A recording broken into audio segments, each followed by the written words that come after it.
This video is not made for kids. Hello and welcome students to Manu का ज्ञान। आज हम लोग पढ़ने वाले हैं a triumph of surgery by James Harriet.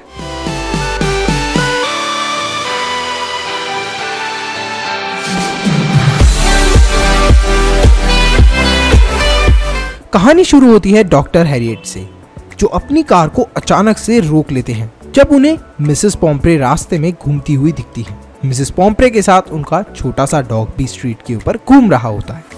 जो डॉग था वो काफी मोटा था, उसकी आंखें रेड कलर की हो गई थी और उसकी जीभ भी बाहर निकली हुई थी। डॉक्टर हैरियट डॉग की ये कंडीशन देखकर काफी ज्यादा शॉक के अंदर आ जाते हैं।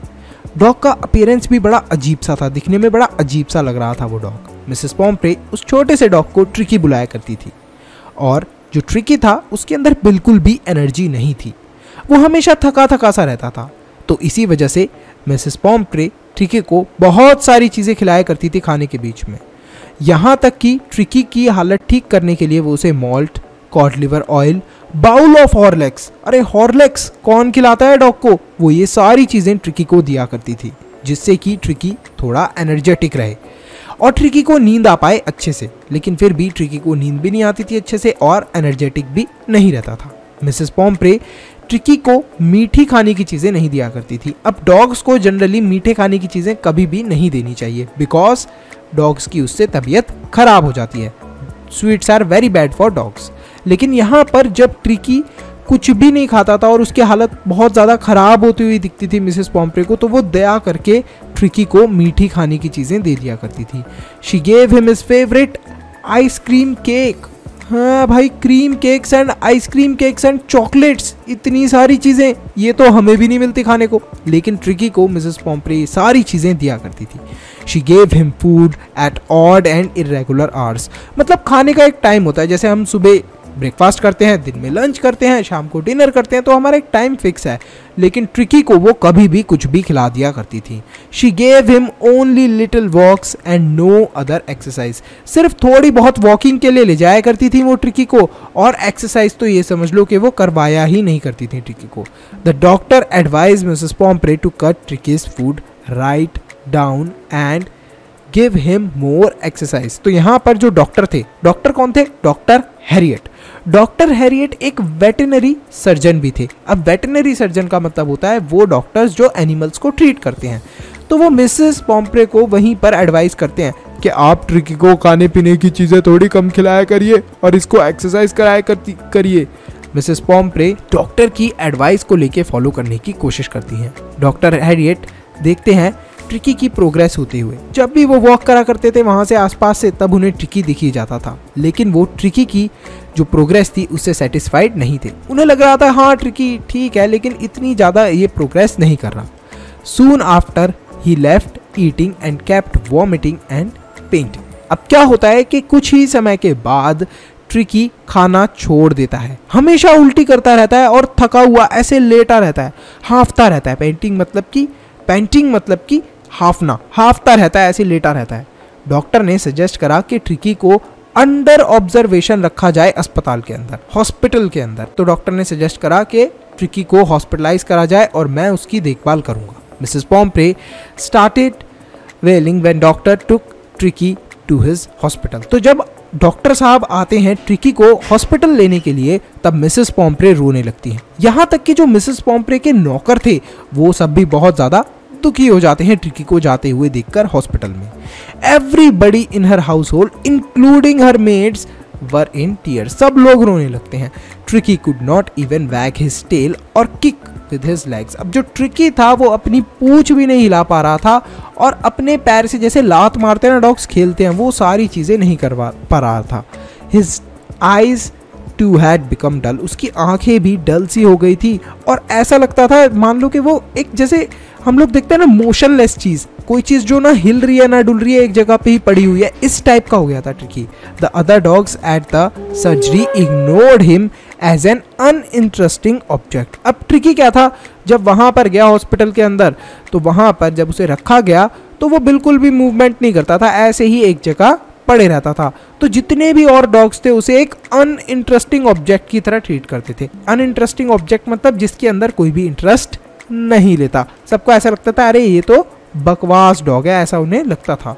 The doctor gave him plenty of water, he became a bit energetic after 2 days। अब डॉक्टर जो था उसे थोड़ा बहुत पानी पिलाया करता था, जिसकी वजह से 2 दिन बाद लगभग थोड़ा बहुत वो एनर्जेटिक हुआ। कौन? ट्रिकी एनर्जेटिक हुआ। On the 3rd day he trotted out and enjoyed the company of other dogs. He also started eating properly. अब क्या हुआ, जो ट्रिकी था ना, तीसरे दिन में जाकर, जब तक 3 दिन तक वो लगभग भूखा ही रहा, 2 दिन तक, तीसरे दिन वो उठा खुद और जाकर अपना खाना वाना खाने लगा। क्योंकि मिसेस पॉम्प्रे के घर पे तो उसे आदत थी कि सब लोग उसे वहीं पे खिलाते पिलाते रहते थे, बहुत पैम्पर करते थे, तो वो भाई साहब एक ही जगह पर पड़े रहते थे। लेकिन जो डॉक्टर साहब थे उन्होंने क्या करा, 2 दिन तक उसे खाना ही नहीं दिया, और खाना वो जहाँ पर रखते थे वहाँ पर जाओ सब डॉग्स और जाकर वहीं से खाना खाओ, कोई तुम्हारी जगह पर आकर खाना नहीं देगा। तो ट्रिकी रहा, मतलब आलसी टाइप का, तो ट्रिकी जाता ही नहीं था खाना खाने, वो एक ही जगह पर पड़ा रहता था। सारे डॉग्स खाना खत्म कर देते थे, तो ट्रिकी को भूखा रहना पड़ा 2 दिन तक। अब तीसरे दिन ट्रिकी खाना खा लेता है और डॉग्स के साथ थोड़ा बहुत वो खेलता भी है। The doctor did not give tricky any medical treatment. Doctor ने ट्रिकी को कोई भी मेडिकल ट्रीटमेंट नहीं दिया था, कोई भी दवाई, कोई भी इंजेक्शन, कुछ भी नहीं दिया था। All day he frolicked with other dogs cheerfully. पूरे दिन भर वो खेलता रहा और डॉग्स के साथ। He got out of danger and started getting well rapidly. तो यहाँ पर ट्रिकी जो था वो धीरे धीरे करके ठीक होता गया, डेंजर से बाहर आ गया, खतरे से बाहर आ गया। अब मिसेस पॉम्प्रे जो थी वो इंक्वायर करती हैं ट्रिकी के बारे में फ़ोन के ऊपर। अरे डॉक्टर साहब, क्या ट्रिकी ठीक है? और कितने दिन लगेंगे ट्रिकी को ठीक होने में? और यहाँ पर जो मिसेस पॉम्प्रे थी वो बहुत ज़्यादा कुत्ते की याद में रोया करती थी, दुखी रहती थी। अल्टीमेटली जो डॉक्टर साहब थे उन्होंने बोला कि हाँ ट्रिकी तो ठीक हो गया है। अब यहाँ पर एक कैच है, जो डॉक्टर साहब थे वो थोड़ा सा है ना, मतलब कन्फ्यूजन में पड़े हुए थे, क्योंकि जब ट्रिकी को हॉस्पिटल लाया गया था तो उसके लिए रोज कुछ ना कुछ नई नई टेस्टी खाने की चीज़ें आती रहती थी, वाइन वगैरह भी भेज देते थे। तो डॉक्टर को लगा, अरे यार ट्रिकी को रखने का तो बहुत फ़ायदा है, इसको कुछ खिलाना पिलाना भी नहीं पड़ रहा और इतनी सारी टेस्टी चीज़ें आ रही हैं, मैं खा सकता हूँ इन्हें। तो डॉक्टर साहब बेचारे इस चीज़ की कन्फ्यूजन में थे, लेकिन फाइनली उन्होंने बता दिया मिसेस पॉम्प्रे को कि ट्रिकी ठीक है। अब फाइनली मिसेस पॉम्प्रे ट्रिकी को लेने आती हैं जो हॉस्पिटल था वहाँ पर, और जैसे ही वो ट्रिकी को देखती हैं, ट्रिकी को डॉक्टर अपने हाथों में पकड़े हुए होते हैं। वहाँ से वो ट्रिकी जंप करता है, मिसेस पॉम्प्रे की लैब के अंदर आता है, गोद के अंदर आता है और उनका फेस भी चाटने लगता है। जैसे ही वो ट्रिकी को इतनी अच्छी हालत में देखती हैं, वो रोने लगती हैं ज़ोर ज़ोर से और डॉक्टर को बोलती हैं, अरे डॉक्टर साहब, आपने तो कमाल कर दिया, आपने तो ट्रायम्फ ऑफ सर्जरी कर दिया। ट्रायम्फ ऑफ सर्जरी का मतलब यही है कि मतलब देखो क्या अमेजिंग तरीके की सर्जरी डॉक्टर साहब ने करी। चलिए अब क्वेश्चन आंसर्स देख लेते हैं इस चैप्टर के। तो शुरू करते हैं हमारे क्वेश्चन नंबर 1 से। What kind of a person do you think the narrator a veterinary surgeon is? तो जो इस कहानी के नरेटर हैं वही डॉक्टर साहब थे। तो डॉक्टर साहब ने ये पूरी कहानी बताई है, तो किस टाइप के वो पर्सन थे? Would you say he is tactful as well as full of common sense? क्या आप बोलोगे कि वो टैक्टफुल थे और फुल ऑफ कॉमन सेंस थे? तो हाँ बिल्कुल, डॉक्टर साहब टैक्टफुल भी थे। जो डॉक्टर थे वो बिल्कुल टैक्टफुल थे और बहुत ही फुल ऑफ कॉमन सेंस भी थे। Do you think Tricki was happy to go home? Do you think, what do you think will happen now? क्या ट्रिकी घर पे वापस जाने के लिए खुश था? अब क्या लगता है आपको कि अब क्या होगा? मुझे तो ये लगता है कि शायद ट्रिकी घर पर वापस जाके दोबारा से वैसा ही हो जाएगा, मोटू सा, और फिर दोबारा अपनी तबीयत खराब कर लेगा। Do you think this is a real life episode और मीर फिक्शन? तो क्या लगता है आपको कि ये रियल लाइफ एपिसोड है? क्या ये कहानी सच्ची है या फिर फिक्शन के ऊपर बेस्ड है? और is it a mixture of both? या फिर आधी कहानी झूठी है और आधी कहानी सच्ची है? तो आपको ये बताना है, डिसाइड करना है कि क्या लगा ये कहानी सुन के।